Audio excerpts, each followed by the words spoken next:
मैं आ सुखबीर सिंह चैना ते हाज़र होया अज फिर एक नवी कहानी लैके।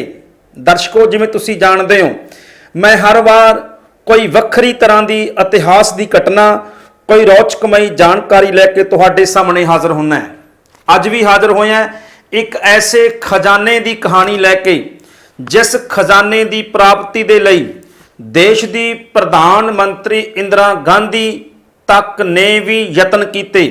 एक ऐसे खजाने की कहानी जिहड़ा खजाना अफगानिस्तान की धरती तो आया, राजस्थान पहुंचा, कित्थे गया, की होया, अज तक भी रहस बनया होया है। तुसीं देख रहे हो आई पंजाब, चलदी चलदी वीडियो शेयर कर दिओ। दर्शकों, हिंदुस्तान नूं किसी समय कहा जाना सी ये सोने की चिड़िया है। सोने की चिड़िया सी जां नहीं सी, ये तां वख-वख लोकां दे वक्खो वखरे मत ने, पर इन्ना आपां जरूर जानते हाँ भी किसी समय हिंदुस्तान के राज घराणियां दे कोल वड्डे वड्डे धार्मिक अस्थानां दे विच टना दा टन हीरे मोती जवाहरात पए सन। विदेशी हमलावर आउंदे रहे, लुटते रहे, अपने नाल लिजांदे रहे। अज भी दक्षिण भारत के कई ऐसे मंदिर ने जिन्हां विच कई सैकड़े टन सोना चांदी होने के अनुमान लगाए जाते हैं। पर अज आपां किसे मंदिर के खजाने की गल नहीं कर रहे, अज आपां गल कर रहे हैं उस जयगढ़ ते अमेर दे किले के खजाने की, जिस खजाने की प्राप्ति दे लई देश की प्रधानमंत्री इंदिरा गांधी तक ने जोर लाया।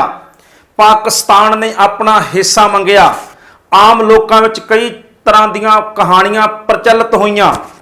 इस घटना की शुरुआत अकबर बादशाह के राज तो हुंदी है। अकबर बादशाह का बड़ा लंबा समा हिंदुस्तान की धरती उत्ते राज रहिंदा है और अकबर बादशाह के दरबार के 9 रत्नां दे विचों एक बीरबल ते दूजा राजा मान सिंह बड़े प्रसिद्ध होए ने। बीरबल की मौत हो जाती है। अकबर बादशाह के मन विच सी मेरा राज अफगानिस्तान, काबल, कंधार तक इधर नूं होर पश्चिम दे वल वधे। इस दे लई उन्हें अपने सैनापति राजा मान सिंह, जो उस समय अमेर दे राजा भी सन, पर इन्हां दे दादे दे नाल समझौता हो गया सी अकबर बादशाह दा, इस करके ये उन्हां दे नाल रल मिल के राज चलाउंदे सी। तो 9 रत्नां दे विचों एक सन राजा मान सिंह और इस सैनापति भी सी अकबर बादशाह दे। अकबर बादशाह ते राजा मान सिंह दे विच एक डील हुंदी है, एक समझौता हुंदा है। उस समझौते दे अधीन कि जिन्ना राज भाग वधेगा, देश दीयां सीमावां वधणगीਆਂ, ਉਹਦੇ उत्ते राज अकबर बादशाह दा चलेगा। पर जे ਉਹਦੇ ਵਿੱਚੋਂ कोई लुੱਟ मार दा धन दौलत मिलती है, ਉਹਦੇ उत्ते हक राजा मान सिंह दा होवेगा। इस समझौते दे अधीन ही राजा मान सिंह हज़ारां दी फौज लैके अफगानिस्तान के इलाके वाल चढ़ाई करते हैं। कई कबीलियां दे नाल लड़ाई हुंदी है, जंग युद्ध हुंदे ने और राजा मान सिंह नूं लगातार वड्डियां जित्तां प्राप्त हुंदियां ने। अफगानिस्तान दे विच एक बहुत बहादुर कबीला मनिया जाता है, यूसुफजई कबीला। बड़े पठान बहादुर ने, अमीर बहुत ने, धन दौलत बड़ा सी इन्हां दे कोल। यूसुफजई कबीले ने ही बीरबल का कतल किया सी। राजा मान सिंह उसका बदला भी लेना चाहता सी। यूसुफजई कबीले दे नाल युद्ध हुंदा है, जंग हुंदी है। राजा मान सिंह नूं जित प्राप्त हुंदी है। केवल जित प्राप्त नहीं हुंदी, अकबर दे राज का झंडा झुलाया जाता है और कई टन हीरे मोती सोना चांदी जवाहरात राजा मान सिंह दे हथ लग जाते हैं। राजा मान सिंह जित प्राप्त करके जित दा परचम लहराउंदा होया वापस हिंदुस्तान की धरती के उत्ते आउंदा है। हिंदुस्तान की धरती के उपर जदों राजा मान सिंह आया, अकबर बादशाह दे नाल अगे जो कुछ मिलता सी साझा कर लैंदा सी, पर इस बार खजाना बहुत वड्डा प्राप्त होया सी। इसलिए राजा मान सिंह ने अकबर बादशाह दे कोले जिक्र करना भी मुनासिब नहीं समझिया। सीधा अमेर जाता है और अमेर दे किले दे विच उस कई टन हीरे चांदी सोना इनू दबा दिता जाता है। ਇੱਥੋਂ ਮੁਗਲਿਆ ਰਾਜ ਖਤਮ ਹੋ ਜਾਂਦਾ ਹੈ। ਰਾਜਾ ਮਾਨ ਸਿੰਘ ਸੰਸਾਰ ਤੋਂ ਚਲੇ ਜਾਂਦੇ ਨੇ, ਅੰਗਰੇਜ਼ ਆਉਂਦੇ ਨੇ। ਅੰਗਰੇਜ਼ ਸਮਰਾਜ ਦੇ ਸਮੇਂ ਅਰਬੀ ਦੇ ਵਿੱਚ ਅਫਗਾਨਿਸਤਾਨ ਦੇ ਵਿੱਚੋਂ ਇੱਕ ਕਿਤਾਬ ਛਪਦੀ ਹੈ। ਉਸ ਕਿਤਾਬ ਦਾ ਨਾਮ ਸੀ ਹਫ਼ਤ ਤਿਲਸਮਾਏ ਅਜ਼ਮੇਰੀ। ਇਹਦਾ ਅਰਥ ਬਣਦਾ ਹੈ ਅਮੇਰ ਦੇ 7 ਖਜ਼ਾਨੇ, ਸਪਤ ਤਿਲਸਮਾਏ ਅਮੇਰੀ। ਇਸ ਕਿਤਾਬ ਦੇ ਵਿੱਚ ਅਮੇਰ ਦੇ ਕਿਲੇ ਦੇ ਵਿੱਚ ਜੋ ਖਜ਼ਾਨਾ ਦੱਬਿਆ ਸੀ ਉਹਦਾ ਜ਼ਿਕਰ ਪਹਿਲੀ ਵਾਰ ਕੀਤਾ ਜਾਂਦਾ ਹੈ। ਔਰ ਇਹ ਲਿਖਿਆ ਹੈ ਵੀ ਪਾਣੀ ਦੀਆਂ 7 ਟੈਂਕੀਆਂ ਦੇ ਵਿੱਚ, ਪਾਣੀ ਦੀਆਂ 7 ਟੈਂਕੀਆਂ ਦੇ ਵਿੱਚ ਇਸ ਖਜ਼ਾਨੇ ਨੂੰ ਦਬਾਇਆ ਗਿਆ ਸੀ। ਅੰਗਰੇਜ਼ਾਂ ਤੱਕ ਗੱਲ ਪਹੁੰਚਦੀ ਹੈ। ਅੰਗਰੇਜ਼ ਯਤਨ ਕਰਦੇ ਨੇ, ਖੁਦਾਈ ਵੀ ਕੀਤੀ ਜਾਂਦੀ ਹੈ, ਪਰ ਹੱਥ ਕੁਛ ਨਹੀਂ ਲੱਗਦਾ। ਹਿੰਦੁਸਤਾਨ ਤੋਂ ਅੰਗਰੇਜ਼ ਚਲੇ ਜਾਂਦੇ ਨੇ, ਭਾਰਤ ਆਜ਼ਾਦ ਹੁੰਦਾ ਹੈ। ਇੱਥੇ ਲੋਕਤੰਤਰੀ ਸਰਕਾਰ ਬਣਦੀ ਹੈ। ਅੰਗਰੇਜ਼ ਮੁਗਲ ਚਲੇ ਗਏ, ਅੰਗਰੇਜ਼ ਚਲੇ ਗਏ, ਪਰ ਅਮੇਰ ਦੇ ਕਿਲੇ ਦੇ ਵਿੱਚ ਦੱਬੇ ਹੋਏ ਖਜ਼ਾਨੇ ਦੀ ਗੱਲਬਾਤ ਜਿਹੜੀ ਚਰਚਾ ਹੈ ਉਹ ਉਸ ਇਲਾਕੇ ਦੇ ਵਿੱਚ ਹੀ ਨਹੀਂ, ਪੂਰੇ ਭਾਰਤ ਵਿੱਚ ਸਦਾ ਹੀ ਚੱਲਦੀ ਰਹਿੰਦੀ ਹੈ। ਸੋ ਦਰਸ਼ਕੋ, ਗੱਲ ਕਰਦੇ ਹਾਂ ਐਮਰਜੈਂਸੀ ਦੀ, ਕਿਉਂਕਿ 1975 ਦੇ ਵਿੱਚ 25 ਜੂਨ 1975 ਨੂੰ ਦੇਸ਼ ਦੀ ਪ੍ਰਧਾਨ ਮੰਤਰੀ ਇੰਦਰਾ ਗਾਂਧੀ ਨੇ ਐਮਰਜੈਂਸੀ ਆਪਾਤਕਾਲੀਨ ਸਮਾਂ ਜਿਹੜਾ ਉਹ ਐਲਾਨ ਕਰ ਦਿੱਤਾ ਹੈ। ਇਹਦੀ ਕਹਾਣੀ ਆ ਜਿਹੜੀ ਅਮੇਰ ਦੇ ਕਿਲੇ ਦੇ ਖਜ਼ਾਨੇ ਦੀ, ਉਹ ਵੀ ਐਮਰਜੈਂਸੀ ਦੇ ਸਮੇਂ ਹੀ ਹੋਈ। ਕਿਉਂਕਿ ਬੰਗਲਾਦੇਸ਼ ਦੀ ਜੰਗ ਹੁੰਦੀ ਹੈ, ਪਾਕਿਸਤਾਨ ਦੇ 2 ਟੁਕੜੇ ਹੁੰਦੇ ਨੇ, ਬੰਗਲਾਦੇਸ਼ ਇੱਕ ਨਵਾਂ ਦੇਸ਼ ਬਣਦਾ ਹੈ। ਭਾਰਤ ਦੀ ਪ੍ਰਧਾਨ ਮੰਤਰੀ ਇੰਦਰਾ ਗਾਂਧੀ ਦੀ ਬੱਲੇ ਬੱਲੇ ਹੁੰਦੀ ਹੈ, ਵਾਹ ਹੁੰਦੀ ਹੈ, ਪਰ ਕੁਝ ਕੁ ਸਾਲ ਤੋਂ ਬਾਅਦ ਹੀ ਇਲਾਕੇ 'ਚ ਭੁੱਖਮਰੀ ਪੈ ਜਾਂਦੀ ਹੈ, ਕਾਲ ਪੈ ਜਾਂਦਾ ਹੈ, ਮੀਂਹ ਨਹੀਂ ਹੁੰਦਾ, ਫਸਲ ਨਹੀਂ ਹੁੰਦੀ ਤੇ ਦੁਰਬਾਰਾ ਸਰਕਾਰ ਦੀ ਕਿਰਕਰੀ ਬੜੀ ਹੁੰਦੀ ਹੈ, ਹੇਠੀ ਹੁੰਦੀ ਹੈ। ਸੋ ਸਮਾਂ ਆਪਣੀ ਚਾਲ ਚੱਲਦਾ ਹੈ। ਇਸੇ ਦੌਰਾਨ ਦੇਸ਼ ਦੇ ਵਿੱਚ ਵੱਖ-ਵੱਖ ਸਮਿਆਂ ਦੇ ਉੱਤੇ ਲੋਕ ਸਭਾ ਦੇ, ਵਿਧਾਨ ਸਭਾ ਦੇ ਜਿਹੜੇ ਨੇ ਉਹ ਇਲੈਕਸ਼ਨ ਹੁੰਦੇ ਰਹਿੰਦੇ ਨੇ। ਔਰ ਜੈਪੁਰ ਦੇ ਵਿੱਚ, ਰਾਜਸਥਾਨ ਦੇ ਵਿੱਚ ਜਿਹੜਾ ਜੈਪੁਰ ਘਰਾਣਾ ਹੈ ਉਹਦੀ ਤੂਤੀ ਸੀ ਜਿਹੜੀ ਉਹ ਪੂਰੇ ਰਾਜਸਥਾਨ ਦੇ ਵਿੱਚ ਬੋਲਦੀ ਸੀ। ਉਸ ਸਮੇਂ ਜੈਪੁਰ ਘਰਾਣੇ ਦੀ ਅਗਵਾਈ ਹੈ ਉਹ ਕਰ ਰਹੀ ਸੀ ਮਹਾਰਾਣੀ ਗਾਇਤਰੀ ਦੇਵੀ। ਬੜੀ ਚੁਸਤ, ਬੜੀ ਸਿਆਣੀ ਔਰ ਵਿਸ਼ਵ ਪ੍ਰਸਿੱਧ ਹਸਤੀ ਰਹੀ ਹੈ ਗਾਇਤਰੀ ਦੇਵੀ। ਗਾਇਤਰੀ ਦੇਵੀ ਦੀ ਪੁਰਾਣੀ ਰੰਜਿਸ਼ ਚੱਲਦੀ ਆਉਂਦੀ ਸੀ ਇੰਦਰਾ ਗਾਂਧੀ ਦੇ ਨਾਲ, ਕਿਉਂਕਿ ਗਾਇਤਰੀ ਦੇਵੀ 3 ਵਾਰ ਇਲੈਕਸ਼ਨ 'ਚ ਖੜੇ ਹੁੰਦੇ ਨੇ, ਤਿੰਨੋਂ ਵਾਰ ਕਾਂਗਰਸ ਦੇ ਉਮੀਦਵਾਰਾਂ ਨੂੰ ਬਹੁਤ ਵੱਡੇ ਫਰਕ ਨਾਲ ਹਰਾਉਂਦੇ ਨੇ। ਲੋਕ ਸਭਾ ਗਾਇਤਰੀ ਦੇਵੀ ਪਹੁੰਚਦੀ ਹੈ। ਸਮੇਂ-ਸਮੇਂ ਦੇ ਉੱਪਰ ਇੰਦਰਾ ਗਾਂਧੀ ਤੇ ਗਾਇਤਰੀ ਦੇਵੀ ਵਿੱਚ ਨੋਕ ਝੋਕ, ਬਿਆਨਬਾਜ਼ੀ, ਤਕਰਾਰਬਾਜ਼ੀ ਚੱਲਦੀ ਰਹਿੰਦੀ ਹੈ। ਇੰਦਰਾ ਗਾਂਧੀ ਬਹਾਨਾ ਭਾਲਦੀ ਸੀ ਗਾਇਤਰੀ ਦੇਵੀ ਨੂੰ ਦਬਾਉਣ ਦਾ, ਫਸਾਉਣ ਦਾ, ਕੋਈ ਨਾ ਕੋਈ ਬਹਾਨਾ ਉਹਨੂੰ ਮਿਲੇ, ਕਿਉਂਕਿ ਸਿੱਧਾ ਹੱਥ ਪਾਉਣ ਤੋਂ ਡਰਦੀ ਸੀ। ਲੋਕਾਂ ਦੀ ਗਾਇਤਰੀ ਦੇਵੀ ਨੂੰ ਹਮਾਇਤ ਪ੍ਰਾਪਤ ਸੀ। ਸੋ ਇਸੇ ਦੌਰਾਨ ਐਮਰਜੈਂਸੀ ਦੇ ਸਮੇਂ ਦੇ ਵਿੱਚ ਹੀ ਇੰਦਰਾ ਗਾਂਧੀ ਦੇ ਕੁਝ ਨੇੜਲੇ ਲੋਕਾਂ ਨੇ ਅਮੇਰ ਦੇ ਕਿਲੇ ਦੇ ਖਜ਼ਾਨੇ ਦੀ ਗੱਲ ਇੰਦਰਾ ਗਾਂਧੀ ਦੇ ਕੋਲ ਕੀਤੀ ਔਰ ਕਿਹਾ ਕਿ ਸਾਨੂੰ ਇਹ ਖਜ਼ਾਨਾ ਪ੍ਰਾਪਤ ਕਰਨਾ ਚਾਹੀਦਾ ਹੈ। ਸੰਜੇ ਗਾਂਧੀ ਕਹਿੰਦੇ ਸੀ ਇੰਦਰਾ ਗਾਂਧੀ ਪ੍ਰਧਾਨ ਮੰਤਰੀ ਭਾਵੇਂ ਸੀ, ਪਰ ਬਹੁਤੀ ਗੱਲਬਾਤ ਚੱਲਦੀ ਸੰਜੇ ਗਾਂਧੀ ਦੀ ਸੀ।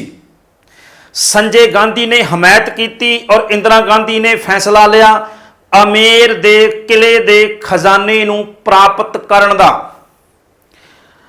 ਦਰਸ਼ਕੋ, 10 ਜੂਨ 1976 ਨੂੰ ਇਨਕਮ ਟੈਕਸ ਦੀ ਰੇਡ ਅਮੇਰ ਤੇ ਜੈਪਗੜ੍ਹ ਦੇ ਕਿਲੇ ਉੱਤੇ ਮਾਰੀ ਜਾਂਦੀ ਹੈ।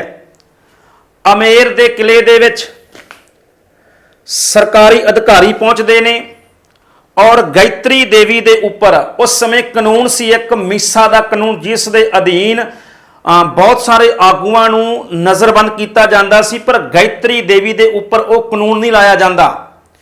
ਗਾਇਤਰੀ ਦੇਵੀ ਦੇ ਉੱਪਰ ਇਲਜ਼ਾਮ ਲਾਇਆ ਜਾਂਦਾ ਹੈ ਵਿਦੇਸ਼ੀ ਧਨ ਨੂੰ ਰੱਖਣ ਦਾ, ਕਿ ਉਹਨਾਂ ਦੇ ਕੋਲ ਬਹੁਤ ਸਾਰਾ ਵਿਦੇਸ਼ੀ ਧਨ ਹੈ ਜਿਹੜਾ ਉਹਨਾਂ ਨੇ ਸਰਕਾਰ ਤੋਂ ਚੋਰੀ ਰੱਖਿਆ ਹੋਇਆ। ਸੋ ਇਹ ਕੇਸ ਪਾ ਕੇ ਮਹਾਰਾਣੀ ਗਾਇਤਰੀ ਦੇਵੀ ਨੂੰ ਤਿਹਾੜ ਜੇਲ੍ਹ ਦੇ ਵਿੱਚ ਬੰਦ ਕਰ ਦਿੱਤਾ ਜਾਂਦਾ ਹੈ। ਔਰ ਉਸ ਤੋਂ ਬਾਅਦ ਫਿਰ ਰਾਜਸਥਾਨ ਦੀ ਪੁਲਿਸ ਪਹੁੰਚਦੀ ਹੈ,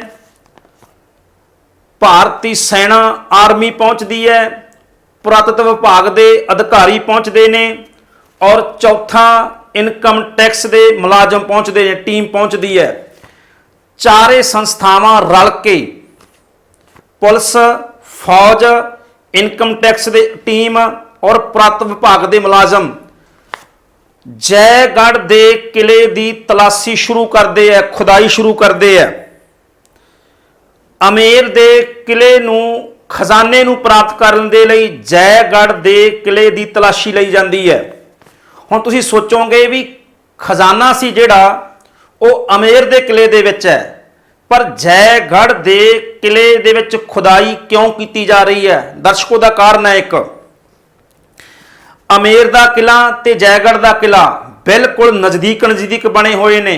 1.5-2 ਕਿਲੋਮੀਟਰ ਦਾ ਹੀ ਵਿੱਥ ਹੈ ਆਪਸ ਦੇ ਵਿੱਚ ਦੋਨਾਂ ਦੀ। ਜਿਹੜਾ ਅਮੇਰ ਦਾ ਕਿਲਾ ਸੀ ਇਹ 1592 ਨੂੰ ਬਣਾਇਆ ਗਿਆ ਸੀ, ਪਰ ਜਿਹੜਾ ਜੈਗੜ੍ਹ ਦਾ ਕਿਲਾ ਹੈ ਇਹ 1726 ਈਸਵੀ ਨੂੰ ਰਾਜਾ ਮਾਨ ਸਿੰਘ ਦੂਜੇ ਨੇ ਬਣਾਇਆ ਸੀ।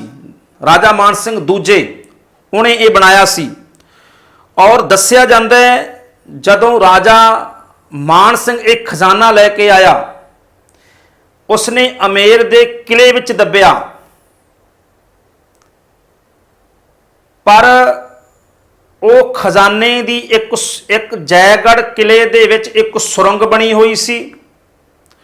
ਉਸ ਸੁਰੰਗ ਦਾ ਇੱਕ ਭਾਗ ਸੀ ਜਿਹੜਾ ਉਹ ਅਮੇਰ ਦੇ ਕਿਲੇ ਤੱਕ ਪਹੁੰਚਦਾ ਸੀ, ਔਰ ਜਿਹੜਾ ਖਜ਼ਾਨਾ ਦੱਬਿਆ ਗਿਆ ਸੀ ਉਹ ਜੈਗੜ੍ਹ ਦੇ ਕਿਲੇ ਔਰ ਦੇ ਸੁਰੰਗ ਦੇ ਰਾਹੀਂ ਅਮੇਰ ਵਿੱਚ ਦੱਬਿਆ ਗਿਆ ਸੀ।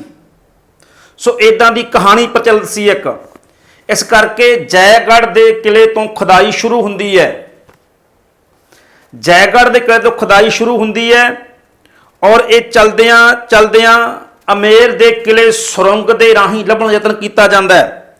ਤਲਾਸ਼ੀ ਹੋ ਰਹੀ ਹੈ ਜੈਗੜ੍ਹ ਦੇ ਕਿਲੇ ਦੀ, ਪਰ ਖਜ਼ਾਨਾ ਲੱਭਿਆ ਜਾ ਰਿਹਾ ਹੈ ਅਮੇਰ ਦੇ ਕਿਲੇ ਦਾ। ਤਲਾਸ਼ੀ ਚੱਲਦੀ ਰਹੀ, ਜੈਗੜ੍ਹ ਦੇ ਕਿਲੇ ਨੂੰ ਤਹਿਸ ਨਹਿਸ਼ ਕਰਨ ਦਾ ਯਤਨ ਕੀਤਾ ਜਾਂਦਾ ਹੈ। ਭਾਵੇਂ ਕਿ ਐਮਰਜੈਂਸੀ ਲੱਗੀ ਸੀ, ਮੀਡੀਆ ਹਾਊਸ ਸਾਰੇ ਬੰਦ ਸਨ, ਪਰ ਫਿਰ ਵੀ ਹੌਲੀ ਹੌਲੀ ਇਹ ਚਰਚਾ ਪੂਰੇ ਦੇਸ਼ ਵਿੱਚ ਫੈਲ ਜਾਂਦੀ ਹੈ ਕਿ ਇੰਦਰਾ ਗਾਂਧੀ ਅਮੇਰ ਜੈਗੜ੍ਹ ਦੇ ਕਿਲੇ ਦੇ ਖਜ਼ਾਨੇ ਨੂੰ ਲੱਭਣ ਦੇ ਲਈ ਲੱਗੀ ਹੋਈ ਹੈ। ਚਲਦਿਆਂ ਇਹ ਗੱਲ ਪਾਕਿਸਤਾਨ ਦੇ ਉਸ ਸਮੇਂ ਦੇ ਪ੍ਰਧਾਨ ਮੰਤਰੀ ਜ਼ੁਲਫਕਾਰ ਅਲੀ ਭੁੱਟੋ ਉਹਨਾਂ ਕੋਲੇ ਪਹੁੰਚ ਜਾਂਦੀ ਹੈ।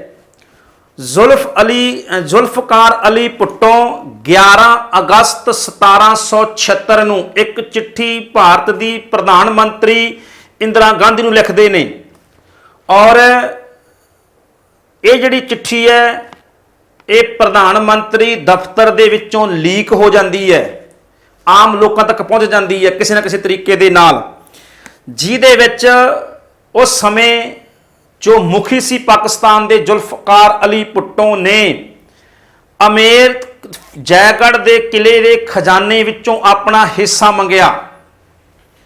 ਹੁਣ ਸੋਚਣ ਵਾਲੀ ਗੱਲ ਹੈ, ਤੁਸੀਂ ਸੋਚ ਰਹੇ ਹੋਵੋਗੇ ਵੀ ਦੇਸ਼ ਆਜ਼ਾਦ ਹੋ ਚੁੱਕਿਆ ਹੈ, ਪਾਕਿਸਤਾਨ ਇੱਕ ਵੱਖਰਾ ਦੇਸ਼ ਬਣ ਚੁੱਕਿਆ, ਉਹਦਾ ਖਜ਼ਾਨੇ ਤੇ ਕੀ ਹੱਕ। ਅਸਲ ਜਦੋਂ ਦੇਸ਼ ਆਜ਼ਾਦ ਹੋਇਆ ਸੀ ਉਦੋਂ ਇੱਕ ਸਮਝੌਤਾ ਹੁੰਦਾ ਹੈ, ਉਸ ਸਮਝੌਤੇ ਦੇ ਅਧੀਨ ਜਿਹੜੀਆਂ ਵਸਤੂਆਂ, ਜਿਹੜੀਆਂ ਥਾਵਾਂ 1947 ਤੋਂ ਪਹਿਲਾਂ ਦੀਆਂ ਨੇ, ਉਹਨਾਂ ਵਿੱਚੋਂ ਜੇਕਰ ਕੋਈ ਚੀਜ਼ ਪ੍ਰਾਪਤ ਹੁੰਦੀ ਹੈ ਤੇ ਉਹਦੇ ਵਿੱਚ ਪਾਕਿਸਤਾਨ ਦਾ ਵੀ ਆਪਣਾ ਹਿੱਸਾ ਹੋਵੇਗਾ, ਕਿਉਂਕਿ 1947 ਤੋਂ ਪਹਿਲਾਂ ਦੋਨੇ ਦੇਸ਼ ਇੱਕ ਸਨ। ਤੋਂ ਇਸ ਕਰਕੇ ਜਿਹੜਾ ਹੈ ਪਾਕਿਸਤਾਨ ਵੀ ਆਪਣਾ ਹਿੱਸਾ ਮੰਗਦਾ ਹੈ।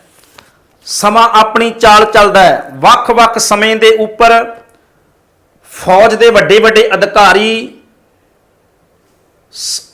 ਜੈਗੜ੍ਹ ਦੇ ਕਿਲੇ ਦੇ ਵਿੱਚ ਆਉਂਦੇ ਰਹਿੰਦੇ ਨੇ, ਜਾਂਦੇ ਰਹਿੰਦੇ ਨੇ। ਕਈ ਵਾਰ ਹੈਲੀਕਾਪਟਰ ਦੇ ਰਾਹੀਂ ਸੰਜੇ ਗਾਂਧੀ ਵੀ ਜੈਗੜ੍ਹ ਦੇ ਇਸ ਕਿਲੇ ਦੇ ਵਿੱਚ ਆ ਕੇ ਚੱਕਰ ਲਾਉਂਦੇ ਰਹੇ ਔਰ ਕਈ ਦਿਨ ਇੱਥੇ ਗੁਜ਼ਾਰਦੇ ਰਹੇ। ਕਈ ਵਾਰ ਖਬਰਾਂ ਫੈਲ ਜਾਂਦੀਆਂ ਸੀ ਖਜ਼ਾਨਾ ਮਿਲ ਗਿਆ, ਖਜ਼ਾਨਾ ਮਿਲ ਗਿਆ, ਪਰ ਅਖੀਰ ਦੇ ਵਿੱਚ 19 ਨਵੰਬਰ 1976 ਨੂੰ ਜਿਹੜਾ ਇਹ ਆਪਰੇਸ਼ਨ ਸੀ ਇਸ ਨੂੰ ਰੋਕ ਦਿੱਤਾ ਜਾਂਦਾ ਹੈ ਔਰ ਤਲਾਸ਼ੀ ਖਤਮ ਹੋ ਜਾਂਦੀ ਹੈ। ਤਲਾਸ਼ੀ ਖਤਮ ਹੁੰਦੀ ਹੈ ਔਰ ਪ੍ਰਧਾਨ ਮੰਤਰੀ ਦੇ ਦਫ਼ਤਰ ਤੋਂ ਆਫੀਸ਼ੀਅਲੀ ਇਹ ਐਲਾਨ ਕੀਤਾ ਜਾਂਦਾ ਹੈ ਵੀ ਅਮੇਰ ਦੇ ਜੈਗੜ੍ਹ ਦੇ ਕਿਲਿਆਂ ਦੇ ਵਿੱਚੋਂ ਕਿਸੇ ਤਰ੍ਹਾਂ ਦਾ ਵੀ ਕੋਈ ਖਜ਼ਾਨਾ ਨਹੀਂ ਮਿਲਿਆ। ਕੇਵਲ ਤੇ ਕੇਵਲ 230 ਕਿਲੋ 2 ਕੁਇੰਟਲ 30 ਕਿਲੋ ਚਾਂਦੀ ਮਿਲੀ ਹੈ, ਹੋਰ ਕੋਈ ਖਜ਼ਾਨਾ ਨਹੀਂ ਉੱਥੋਂ ਮਿਲਿਆ। ਔਰ ਪਾਕਿਸਤਾਨ ਨੂੰ ਚਿੱਠੀ ਲਿਖ ਕੇ ਜਵਾਬ ਦਿੱਤਾ ਜਾਂਦਾ ਹੈ ਵੀ ਅਸੀਂ ਆਪਣੀ ਸਲਾਹ ਕਰਨਾ ਸਲਾਹ ਕੀਤੀ ਹੈ, ਤੁਹਾਡਾ ਇਸ ਖਜ਼ਾਨੇ ਉੱਤੇ ਕੋਈ ਹੱਕ ਨਹੀਂ ਬਣਦਾ ਤੇ ਦੂਜੀ ਗੱਲ ਖਜ਼ਾਨਾ ਕੋਈ ਮਿਲਿਆ ਵੀ ਨਹੀਂ ਹੈ। ਗੱਲ ਨੱਪ ਦਿੱਤੀ ਜਾਂਦੀ ਹੈ, ਪਰ ਆਮ ਲੋਕਾਂ ਦੇ ਵਿੱਚ ਕੁਝ ਸ਼ੰਕਾਵਾਂ ਨੇ ਜਿਹੜੀਆਂ ਉਸ ਸਮੇਂ ਪ੍ਰਚਲਿਤ ਰਹੀਆਂ, ਉਹ ਜਾਣਨਾ ਜ਼ਰੂਰੀ ਨੇ। ਸਭ ਤੋਂ ਕਿਉਂਕਿ ਇਹ ਸ਼ੰਕਾਵਾਂ ਸ਼ੱਕ ਐਵੇਂ ਨਹੀਂ ਸੀ, ਇਹ ਤੱਥਾਂ ਦੇ ਆਧਾਰ ਦੇ ਉੱਤੇ ਸੀ।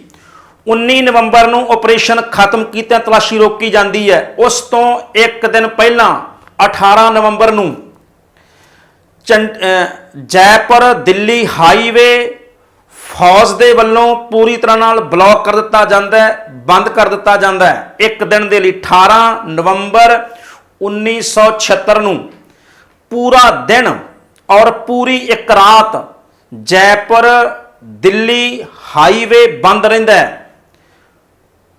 ਕੋਈ ਦੂਸਰੀ ਗੱਡੀ, ਕੋਈ ਦੂਸਰੀ ਟਰਾਂਸਪੋਰਟ ਉਸ ਉੱਤੇ ਸਫ਼ਰ ਨਹੀਂ ਕਰਦੀ। ਕੇਵਲ ਤੇ ਕੇਵਲ ਉਹ ਇੱਕ ਦਿਨ ਆਰਮੀ ਦੀਆਂ ਗੱਡੀਆਂ, ਫੌਜ ਦੀਆਂ ਗੱਡੀਆਂ ਹੀ ਚੱਲਦੀਆਂ ਨੇ, ਜਿਹੜੀਆਂ ਅਮੇਰ ਦੇ ਤੇ ਜੈਗੜ੍ਹ ਕਿਲੇ ਵਿੱਚੋਂ ਨਿਕਲਦੀਆਂ ਨੇ, ਦਿੱਲੀ ਜਾਂਦੀਆਂ ਨੇ, ਉਧਰੋਂ ਗੱਡੀਆਂ ਆਉਂਦੀਆਂ ਨੇ ਔਰ ਇਧਰੋਂ ਚਲੀਆਂ ਜਾਂਦੀਆਂ ਨੇ। ਸੋ ਅਜੇ ਤੱਕ ਵੀ ਭਾਰਤ ਸਰਕਾਰ ਨੇ ਇਸ ਗੱਲ ਦਾ ਜਵਾਬ ਅੱਜ ਤੱਕ ਨਹੀਂ ਦਿੱਤਾ ਕਿ ਉਹ 18 ਨਵੰਬਰ 1776 ਨੂੰ ਇੱਕ ਦਿਨ ਦੇ ਲਈ ਦਿੱਲੀ ਜੈਪੁਰ ਹਾਈਵੇ ਬੰਦ ਕਿਉਂ ਕੀਤਾ ਗਿਆ ਸੀ। ਦੂਸਰਾ, ਕਹਾਣੀ ਦੱਸੀ ਜਾਂਦੀ ਹੈ ਵੀ ਆਰਮੀ ਦੇ ਟਰੱਕਾਂ ਦੇ ਵਿੱਚ ਭਰ ਕੇ ਜੈਗੜ੍ਹ ਦੇ ਕਿਲੇ ਤੋਂ ਇਹ ਖਜ਼ਾਨਾ ਦਿੱਲੀ ਲਿਜਾਇਆ ਗਿਆ। ਇਸ ਕਰਕੇ ਇੱਕ ਦਿਨ ਲਈ ਰੋਡ ਬੰਦ ਕੀਤੀ ਗਈ ਔਰ ਦਿੱਲੀ ਦੇ 에ਅਰਪੋਰਟ ਉੱਤੇ 2 ਪਲੇਨ ਖੜੇ ਹੋਏ ਸਨ। ਉਹਨਾਂ ਪਲੇਨਾਂ ਦੇ ਵਿੱਚ, ਜਹਾਜ਼ਾਂ ਦੇ ਵਿੱਚ ਇਹ ਖਜ਼ਾਨਾ ਭਰ ਕੇ ਸਵਿਟਜ਼ਰਲੈਂਡ ਪਹੁੰਚਾਇਆ ਗਿਆ। ਇਹ ਜਿਹੜੀਆਂ ਸੀ ਉਸ ਸਮੇਂ ਗੱਲਾਂ ਪ੍ਰਚਲਿਤ ਰਹੀਆਂ, ਪਰ ਅੱਜ ਤੱਕ ਕਿਸੇ ਤਰ੍ਹਾਂ ਦੇ ਨਾਲ ਕੋਈ ਪ੍ਰਾਈਮ ਮਿਨਿਸਟਰ ਦੇ ਆਫਿਸ ਦੇ ਵੱਲੋਂ ਕੋਈ ਬਿਆਨ ਜਵਾਬ ਨਹੀਂ ਦਿੱਤਾ ਗਿਆ। ਗਾਇਤਰੀ ਦੇਵੀ ਸੀ ਜਿਹੜੀ, ਉਹਨੂੰ ਛੱਡ ਦਿੱਤਾ ਜਾਂਦਾ ਹੈ ਔਰ ਫਿਰ ਉਹ ਵੀ ਚੁੱਪ ਹੋ ਜਾਂਦੀ ਹੈ, ਖਜ਼ਾਨੇ ਦੇ ਉੱਪਰ ਕੋਈ ਬਿਆਨ ਨਹੀਂ ਦਿੰਦੀ। 1976 ਦੇ ਵਿੱਚ ਦੇਸ਼ ਦੀ ਪ੍ਰਧਾਨ ਮੰਤਰੀ ਇੰਦਰਾ ਗਾਂਧੀ ਨੇ ਇਸ ਜੈਗੜ੍ਹ ਦੇ ਕਿਲੇ ਨੂੰ ਰਾਸ਼ਟਰੀ ਸਮਾਰਕ ਐਲਾਨ ਦਿੱਤਾ ਸੀ। ਉਸ ਸਮੇਂ ਦੇ ਜਿਹੜੇ ਬ੍ਰਿਗੇਡੀਅਰ ਸਨ, ਬ੍ਰਿਗੇਡੀਅਰ ਭਵਾਨੀ ਸਿੰਘ ਜੈਪੁਰ ਘਰਾਣੇ ਤੋਂ ਸਨ, ਉਹ ਸੁਪਰੀਮ ਕੋਰਟ ਚਲੇ ਜਾਂਦੇ ਨੇ, ਉੱਥੋਂ ਕੇਸ ਜਿੱਤ ਜਾਂਦੇ ਨੇ ਔਰ ਫਿਰ 1982 ਦੇ ਵਿੱਚ ਜੈਗੜ੍ਹ ਦੇ ਕਿਲੇ ਦਾ ਕਬਜ਼ਾ ਜਿਹੜਾ ਹੈ, ਪ੍ਰਬੰਧ ਦੁਬਾਰਾ ਜੈਪੁਰ ਘਰਾਣੇ ਦੇ ਕੋਲ ਚਲਾ ਜਾਂਦਾ ਹੈ। ਪਰ ਅੱਜ ਤੱਕ ਦਰਸ਼ਕੋ, ਉਸ ਤੋਂ ਬਾਅਦ ਅੱਜ ਤੱਕ ਵੀ ਇਸ ਖਜ਼ਾਨੇ ਉੱਤੇ ਚਰਚਾ ਜਾਰੀ ਹੈ। ਤੁਸੀਂ ਅੱਜ ਵੀ ਕਦੇ ਜੈਗੜ੍ਹ ਦੇ ਕਿਲੇ ਜਾਓ, ਉੱਥੋਂ ਦੇ ਜਿਹੜੇ ਗਾਈਡ ਨੇ ਉਹਨਾਂ ਕੋਲੋਂ ਪੁੱਛੋ ਤੇ ਕਈ ਤਰ੍ਹਾਂ ਦੀਆਂ ਕਹਾਣੀਆਂ ਅੱਜ ਵੀ ਉਹ ਦੱਸ ਦਿੰਦੇ ਨੇ ਔਰ ਮੰਨਦੇ ਨੇ ਕਿ ਦੇਸ਼ ਦੀ ਪ੍ਰਧਾਨ ਮੰਤਰੀ ਉਹ ਖਜ਼ਾਨਾ ਲੈ ਕੇ ਚਲੀ ਗਈ ਸੀ ਇੱਥੋਂ, ਪਰ ਕੋਈ ਪੁਖਤਾ ਸਬੂਤ ਜਿਹੜਾ ਹੈ ਉਹ ਨਹੀਂ ਦੇ ਸਕਦਾ। ਸੋ ਇਦਾਂ ਦੀਆਂ ਕਹਾਣੀਆਂ ਅੱਜ ਤੱਕ ਵੀ ਪ੍ਰਚਲਿਤ ਨੇ ਜੀ, ਜੈਗੜ੍ਹ ਔਰ ਅਮੇਰ ਦੇ ਕਿਲੇ ਦੀਆਂ। ਸੋ ਇਹ ਕਹਾਣੀ ਤੁਹਾਨੂੰ ਕਿੱਦਾਂ ਦੀ ਲੱਗੀ ਕਮੈਂਟ ਬਾਕਸ 'ਚ ਜ਼ਰੂਰ ਦੱਸਿਓ ਜੇ। ਇਦਾਂ ਦੀਆਂ ਜਾਣਕਾਰੀ ਭਰਪੂਰ ਰੌਚਕਮਈ ਕਹਾਣੀਆਂ ਲੈ ਕੇ ਮੈਂ ਤੁਹਾਡੇ ਸਾਹਮਣੇ ਹਾਜ਼ਰ ਹੁੰਦਾ ਰਹਾਂਗਾ।